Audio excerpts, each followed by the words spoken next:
el Espíritu Santo en la iglesia. Vamos a hablar entonces el Espíritu Santo en la iglesia, en Hechos 2, del 1 al 4. Vamos a darle lectura a esta parte de la escritura y dice así: cuando llegó el día de Pentecostés, estaban todos unánimes juntos y de repente vino del cielo un estruendo, como de un viento recio que soplaba, el cual llenó toda la casa donde estaban sentados, y se les aparecieron lenguas repartidas como de fuego, asentándose sobre cada uno de ellos, y fueron todos llenos del Espíritu Santo y comenzaron a hablar en otras lenguas, según el Espíritu les daba que hablase. Esta parte de la escritura es muy importante en el Nuevo Testamento porque marca el inicio de la iglesia y marca el derramamiento del Espíritu sobre toda persona, sean niños, sean jóvenes, sean adultos, sean ancianos, sobre toda persona. En el Antiguo Testamento el Espíritu Santo solamente se derramaba en profetas, sacerdotes y reyes y en todo aquel que Dios eligiera, ¿sí? Ahora, vamos a ver por qué dice esto la escritura. La escritura dice que todos estaban unánimes en la fiesta de Pentecostés. Para poder entender el contexto del derramamiento del Espíritu Santo en Hechos 2, es importante hablar de esta fiesta porque dice que estaban reunidos en la fiesta de Pentecostés. Pero ¿en qué consiste la fiesta de Pentecostés originalmente? Originalmente significa Pentecostés, que en quincuagésima. Ahora, si significa quincuagésima, ¿a qué se refiere?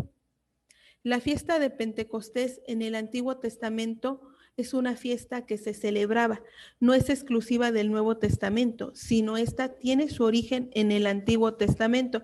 En Deuteronomio 16:10 dice la escritura: y harás la fiesta solemne de las semanas a Jehová tu Dios.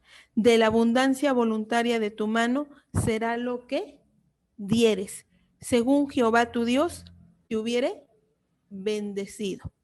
La fiesta de Pentecostés es conocida como fiesta de las semanas.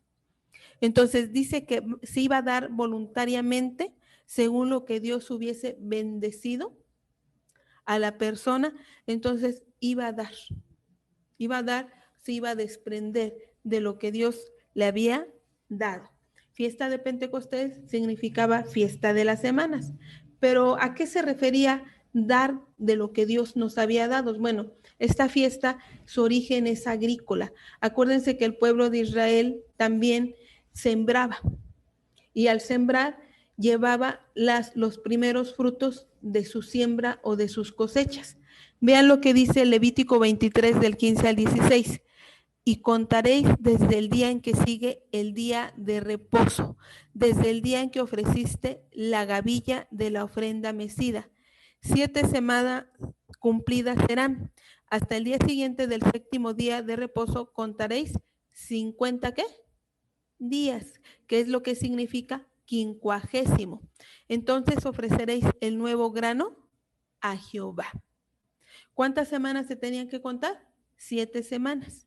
Y en el día quincuagésimo se ofrecía el nuevo grano de la cosecha a Dios. ¿Sí? Entonces, esta fiesta por eso se le llamaba la fiesta de las semanas. ¿Sí? Ahora, esta fiesta de las semanas era por gratitud a Dios de su bendición en las cosechas agrícolas. ¿Sí? También esta fiesta se le conocía como el Día de las Primicias, porque en esa fecha se ofrecían los primeros panes del nuevo trigo. Por eso es fiesta de las semanas por la cosecha y fiesta de las primicias, los primeros frutos. Vean lo que dice Levítico 23:17. Además, el día de las primicias, cuando presentéis ofrenda nueva a Jehová en vuestras semanas, tendréis santa convocación. Ninguna obra de siervo haréis. ¿Sí? Ahora, aquí dice, además, el día de las primicias, cuando vas a presentar tu nueva ofrenda, ¿a quién? A Dios en vuestras semanas. haciendo referencia a la fiesta de las semanas o fiesta de Pentecostés o fiesta de las primicias, que en este caso era lo mismo. Ahora, ¿por qué se dice Pentecostés? Bueno, porque viene de la palabra hebrea, dice del hebreo fiesta de las semanas, en hebreo se pronuncia Shavuot, y del griego Pentecostés. Por eso cuando en nuestras Biblias se nos traduce en Hechos 2, se nos traduce como Pentecostés. Acuérdense que el idioma predominante en la época en que se escribieron los libros del Nuevo Testamento fue bajo el dominio del Imperio Romano, que tenía como idioma el griego. Sin embargo, la raíz de esta palabra de fiesta de las semanas o semanas en el hebreo es Shavuot, ¿sí? Y Pentecostés del griego significa también 50 días después. Es como se le conoce hoy en día como fiesta de Pentecostés y no la conocemos como fiesta de Shavuot, que es el original en el hebreo. Sin embargo, hace referencia a fiesta de las semanas o a fiesta de las primicias, ¿sí? Al transcurrir el tiempo, esta fiesta fue su significando agregándoselo o enriqueciéndose con otra fiesta. Era la fiesta que se festejaba después de Pascua, de la palabra hebrea Pesat. Acuérdense que Pascua viene de Pesat, el hebreo. Fiesta en que se conmemora cuando el pueblo de Israel salió ¿de dónde? De Egipto. Acuérdense que Dios liberó a Israel de Egipto, lo sacó libre, atravesaron el desierto, vieron milagros cuando se abrió el Mar Rojo y entonces, pero antes de salir se festejó ¿qué? La Pascua, ¿sí? Que es Pesa. Ahora, después se daba la fiesta de Pascua y 50 días después tenía lugar la fiesta de las semanas o la fiesta de Shavuot o la fiesta de Pentecostés. Por eso dice quincuagésimo del griego, ¿sí? Ahora, sabemos nosotros que se festejaba esta y también se relacionó con otra festividad, otro acto histórico y conmemorativo para el pueblo de Israel y espiritual. ¿Cuál es? Shavuot se entiende que fue liberado el pueblo de Dios de Egipto, pero cuando fue liberado, Dios le da a Moisés sus mandamientos, que nosotros lo conocemos como los mandamientos, pero el pueblo de Israel es la Torá, la ley. ¿Cuál es la ley? Génesis, Éxodo, Levítico, Números y Deuteronomio, que lo conocemos nosotros como el Pentateuco. Entonces, ¿se le da qué? La Torá, o Dios habla con Moisés en el monte Sinaí y le da su palabra. A esta festividad también se le reconoce como un gran evento para el pueblo de Israel. Entonces, significó la alianza que Dios hizo ¿con quién?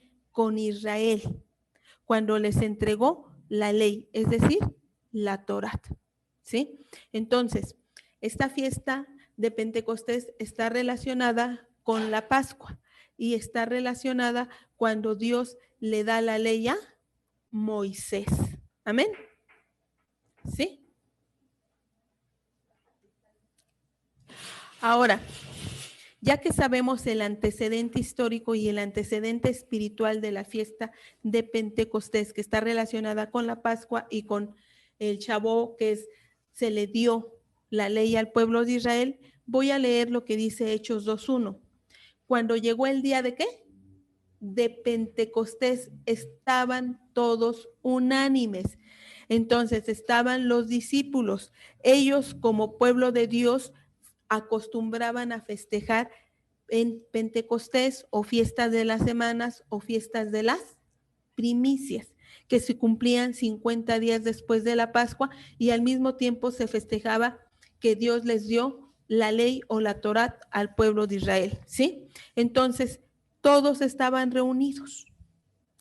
Es decir, ¿Qué estaban festejando? La fiesta de las cosechas o la fiesta de las primicias o la fiesta que se les había dado la Torá y la ley, ¿sí? Ahora, de acuerdo con la escritura en Hechos 1, del 4 al 5, nos dice, y estando juntos, les mandó que no se fueran de Jerusalén. Esto fue antes de que Jesús ascendiera al cielo, sino que esperasen la promesa del Padre, la cual les dijo, oíste de mí, porque Juan ciertamente bautizó con agua, mas vosotros seréis bautizados con el Espíritu Santo dentro de no muchos días. Entonces, ¿quiénes estaban juntos? Pues los discípulos que estaban festejando la fiesta de Pentecostés, porque Jesús antes de ascender les dijo que no se movieran de Jerusalén y que iban a ser embestidos del poder del Espíritu Santo. ¿Sí? ¿Cuándo sucedió eso? 50 días después de Pascua y fue en Pentecostés. Fíjense cómo Pentecostés después se relacionó con la llegada del Espíritu Santo, pero su origen son otras fiestas en el Antiguo Testamento.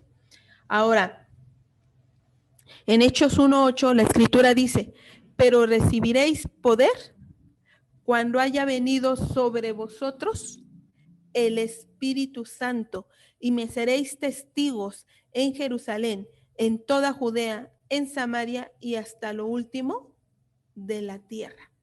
Por eso Jesús les dijo que se esperaran en Jerusalén y justamente estaban en Jerusalén cuando fue derramado el Espíritu de Dios sobre ellos, porque iban a ser embestidos. Aquí ya no se derramó en sacerdotes, profetas y reyes, sino se derramó exclusivamente en todos los que estaban allí congregados o reunidos en ese lugar. Vean lo que dice en Hechos 2, del 2 al 4. Y de repente vino del cielo un estruendo como de un viento recio.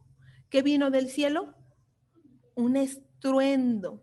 Yo me imagino como unos truenos, como un ruido tan fuerte y dice como de un viento ¿qué? Recio que soplaba, el cual llenó toda la casa donde estaban ¿qué? Sentados. Entonces vino un estruendo como de un viento recio, está haciendo una comparación, y se les aparecieron lenguas repartidas como de fuego, está comparando. El escritor dice, fueron como unas lenguas, tenían forma como de lenguas de fuego, asentándose sobre cada uno de ellos, y fueron todos llenos de ¿qué? Del Espíritu Santo, y comenzaron a hablar en otras lenguas, según el Espíritu les daba que hablasen. ¿Por qué se encontraban en Jerusalén los discípulos? Bueno, porque la fiesta de Pentecostés se celebraba en Jerusalén y allí estaban reunidos. Y eso fue lo que aprovechó el Espíritu Santo para derramar su espíritu. ¿Qué hechos se dieron? Un viento recio que llenó toda la casa y todos los que estaban sentados recibieron al Espíritu Santo. Aquí se vio como lenguas de fuego y dice que fueron llenos. ¿Qué otra cosa sucedió? Empezaron a hablar en otras lenguas, según el Espíritu quería que hablasen. Amén. Aquí tenemos una imagen de lo que posiblemente se vio en ese momento, el derramamiento del Espíritu Santo. Ahora, estos hechos narrados en Hechos 2, cuando fue el derramamiento del Espíritu Santo, se dice que marca el comienzo de la iglesia cristiana. Porque en el Antiguo Testamento se habla del pueblo de Dios, de Israel, de los mandatos que Dios le da a él y de las bendiciones y también las reprensiones. Sin embargo, en el Nuevo Testamento, en Hechos 2, se considera que nació la iglesia. Iglesia viene de la palabra griega eclesia, que significa congregación o asamblea. Y dice que en este evento del derramamiento del Espíritu Santo cuando se levantó Pedro y empezó a predicar, se convirtieron 3,000 personas. Pero ¿qué sucedió antes?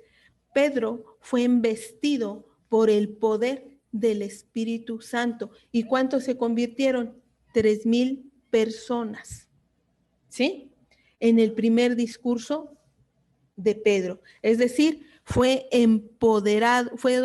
empoderados los que estaban ahí congregados y fueron guiados a la verdad para poder ¿qué? Predicar. Ahora, ya que entendimos esta parte del Espíritu Santo y por qué estaban congregados allí y cómo se derramó el Espíritu de Dios, vamos a ver la obra del Espíritu Santo en la iglesia. Vamos a ver que el Espíritu Santo es el que llama a los creyentes al servicio a Dios, ¿sí? A veces estamos acostumbrados, si no me dice el pastor que haga algo, no lo hago. Pero no es el llamamiento del pastor, es el llamamiento del Espíritu Santo. Vamos a ver lo que dice Hechos 13, 2 y 4. Ministrando estos al Señor y ayunando, dijo el Espíritu Santo. ¿Quién dijo? El Espíritu Santo. No dijeron los discípulos. El Espíritu Santo dijo, apártame a Bernabé y a Saulo, es decir, a Pablo, para la obra a la que los he llamado. ¿Quién los llamó? ¿Quién los apartó? Pues los apartó el Espíritu Santo. Ellos entonces, enviados por el Espíritu Santo, ¿quién? Pablo y Bernabé, descendieron a Seleucia y de allí navegaron a Chipre. Entonces empezaron el ministerio, empezaron el servicio a Dios. Dice que los que estaban allí, los apóstoles, ministrando al Señor y ayunando, el Espíritu Santo les habló y les dijo a quién iba a enviar. ¿A quién iba a enviar? A Pablo y a Bernabé. ¿Sí? Por eso es que el Espíritu Santo escoge como Él quiere, cuando Él quiere y donde Él quiere. Amén. Ahora, el Espíritu Santo es el que nos llama.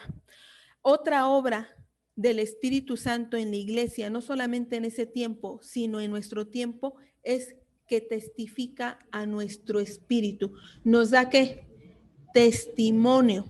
En Romanos 8:16 la escritura dice, el Espíritu mismo da testimonio a nuestro espíritu de que somos hijos de Dios. ¿Quién da testimonio de que somos hijos de Dios? El Espíritu Santo. ¿Quién te hace entender que ya no eres hijo de las tinieblas, que eres hijo de Dios? ¿Quién te redarguye cuando estás mal? El Espíritu Santo. ¿Por qué? Porque nos hace entender que somos hijos de Dios. Esa es la obra que hace el Espíritu Santo en la iglesia y en los creyentes.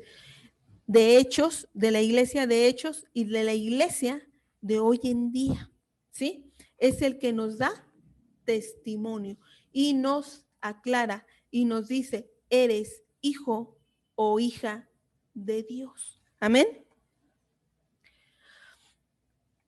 ¿Por qué? Bueno, porque llegamos a comprender que fuimos adoptados como hijos por nuestro Padre Celestial. Vean lo que dice la Escritura en Romanos 8:15.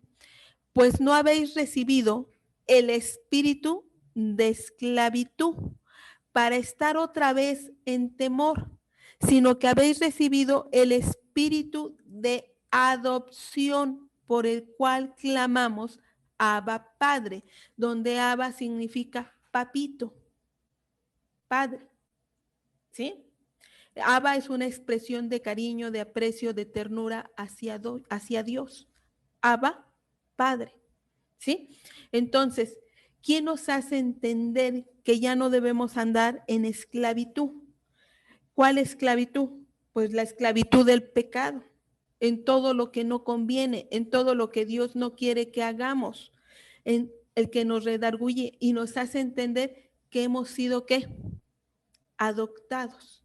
Y eso es lo que hace que tú y yo, cuando estamos orando o pidiendo a Dios, cuando estamos estudiando su palabra, cuando estamos alabando a Dios o cuando estamos bajo X circunstancia, podamos clamar, Abba Padre, podamos reconocer que Dios es nuestro Padre. ¿Quién hace eso en nosotros? El Espíritu Santo. Esa es la obra del Espíritu Santo en la iglesia, ¿sí? También el Espíritu Santo intercede por nosotros. Es decir, acuérdense que en el estudio anterior les enseñé que el Espíritu Santo es el consolador, pero del griego no es consolar como lo entendemos nosotros, sino consolar quiere decir que el Espíritu Santo aboga por nosotros, actúa como un abogado. En Romanos 8:26 la Escritura dice, y de igual manera el Espíritu nos ayuda en nuestra debilidad, pues ¿qué hemos de pedir como conviene? No lo sabemos, pero el Espíritu mismo intercede por nosotros con gemidos indecibles. El Espíritu Santo conoce nuestra necesidad, conoce nuestro dolor, conoce nuestras decepciones. A veces nos decepcionan las personas, ¿verdad? Conoce nuestras tristezas, conoce tal vez nuestra soledad, conoce nuestros problemas. Y entonces el Espíritu Santo empieza a abogar con gemidos indecibles ante el Padre, por ti y por mí. Esa es la obra del Espíritu Santo. Por eso a veces, yo no sé si ustedes han escuchado esta manifestación del Espíritu Santo con gemidos indecibles. Yo sí la he escuchado. Y el Espíritu Santo empieza a interceder por ti. Porque dice, pues ¿qué hemos de pedir como conviene? No lo sabemos. Pero el Espíritu mismo intercede por nosotros. Nos enseña. Estamos orando a Él y Él nos va guiando cómo pedirle al Padre, cómo decirle, cómo expresarle nuestras necesidades. Amén. Por eso intercede por nosotros. El Espíritu Santo nos santifica, es decir, nos cambia y nos transforma. En la primera carta a Pedro, capítulo 1, 2, elegidos según la presencia de Dios, Padre en santificación del Espíritu, como dice, elegidos según la presencia de Dios Padre en santificación de qué? Del Espíritu, para obedecer y ser rociados con la sangre de Jesucristo. Gracia y paz os sean multiplicados. Entonces, la presencia de Dios Padre en santificación de qué? Del Espíritu. ¿Quién nos ayuda a que tengamos una vida santa y que vayamos dejando el pecado? El Espíritu Santo. Porque el Espíritu Santo nos redarguye cuando estamos mal. Va quitando esas asperezas de pecado que tenemos y nos va llevando a una vida ¿qué? Santa. Porque después de todo, desde el principio de la creación, Dios ha querido no solamente que su pueblo, sino la humanidad decida por tener una vida ¿qué? Santa. Y el Espíritu Santo hoy en día y en Hechos de los Apóstoles en esa época se manifestó para que su pueblo sea santo. Levítico es un libro que habla sobre la santidad a Dios. Amén. Ahora, el Espíritu Santo derrame el amor de Dios ¿en dónde? En nuestros corazones. Les voy a ser sincera, los seres humanos no amamos a Dios por propia voluntad o porque deseemos amar a Dios, porque a lo mejor se nos antoja una rica hamburguesa y deseamos comer esa hamburguesa, pero no tenemos ese deseo por Dios de conocerlo, de amarlo, de servirlo, de obedecerlo, sobre todo de obedecerlo y seguirlo. Pero ¿quién hace? ¿Quién nos enseña y nos da amor? A través del Espíritu de Dios. En Romanos 5:5, y la esperanza no avergüenza, porque el amor de Dios ha sido derramado en nuestros corazones por el Espíritu Santo que nos fue dado. Entonces, el amor de Dios ha sido derramado ¿en dónde? En tu corazón y en mi corazón. ¿Para qué? Para que amemos no solamente a Dios, sino a los demás. Amén. Y entonces, ese amor de Dios se derrama. Ese amor lo puedes sentir dentro de ti, de tu vida, de tu persona. Y ese amor lo puedes manifestar hacia los demás. ¿Por qué? Porque ha sido derramado por el Espíritu Santo. El Espíritu Santo nos infunde esperanza por medio de la fe. En Gálatas 5:5 dice la Escritura: pues nosotros por el Espíritu aguardamos por fe la esperanza de justicia. Pues nosotros por el Espíritu aguardamos por fe la esperanza de justicia. El Espíritu Santo nos ayuda a tener fe y esa fe nos ayuda a tener esperanza. ¿Cuál es la fe de los hijos de Dios? La fe de los hijos de Dios es que un día, la fe de los hijos de Dios es creer que hay un solo Dios y poderoso en esta tierra. Y creer que envió a su Hijo Jesucristo por amor, ¿sí? Esa es la fe. Y esa fe se traduce en una esperanza muy hermosa, que es un día vamos a estar con Dios en su presencia. Si el Espíritu Santo nos hace sentir su presencia y es algo maravilloso y indescriptible, imagínate estar en la gloria de Dios. Y esa es nuestra esperanza, que un día vamos a estar con Él. Amén. ¿Quién nos da esa fe? ¿Quién nos infunde esa esperanza? El Espíritu mismo de Dios. ¿Sí? El Espíritu Santo nos ayuda a que nuestras malas obras no las volvamos a practicar. Estas malas obras es común que el ser humano por su naturaleza practique el pecado. En Romanos 8:13 la Escritura dice: porque si vivís conforme a la carne, moriréis, mas si por el Espíritu hacéis morir las obras de la carne. Entonces, porque si vivís conforme a la carne, ¿qué dice la Escritura? Vas a morir. Mas si por el Espíritu vas a hacer morir las obras ¿de quién? De la carne. Ahora, ¿quién hace morir nuestras obras de la carne? El Espíritu de Dios. ¿Cuáles son las obras de la carne que tenemos todos los seres humanos, hombres, mujeres, niños, ancianos y adultos? Pereza. No quiero hacer nada. ¿Cuál es otra? Soberbia. Primero yo, después yo y al último yo. Gula. La comida está en primer lugar. Lujuria. Deseos sensuales, no sexuales, sensuales. Ira. Avaricia. Envidia. ¿Quién hace morir todas esas obras de la carne? El Espíritu Santo de Dios. Amén.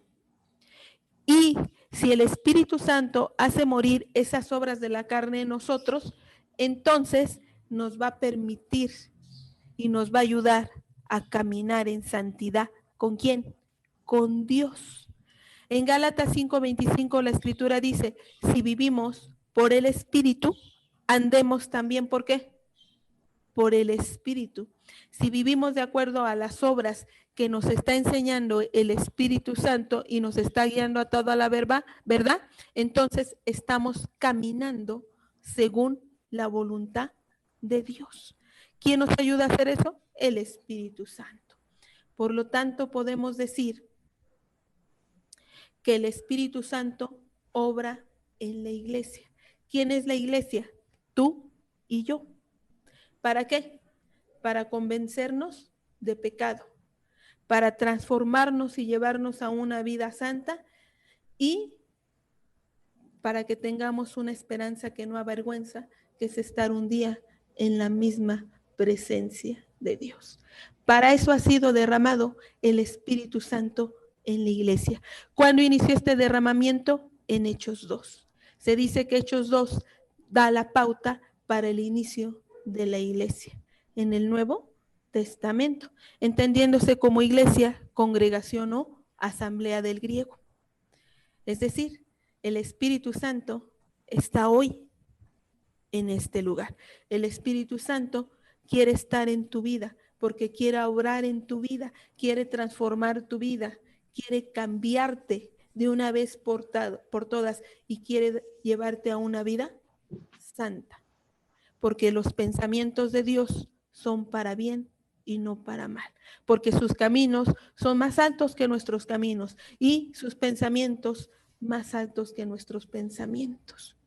Precisamente porque el Espíritu de Dios nos hace comprender todo esto.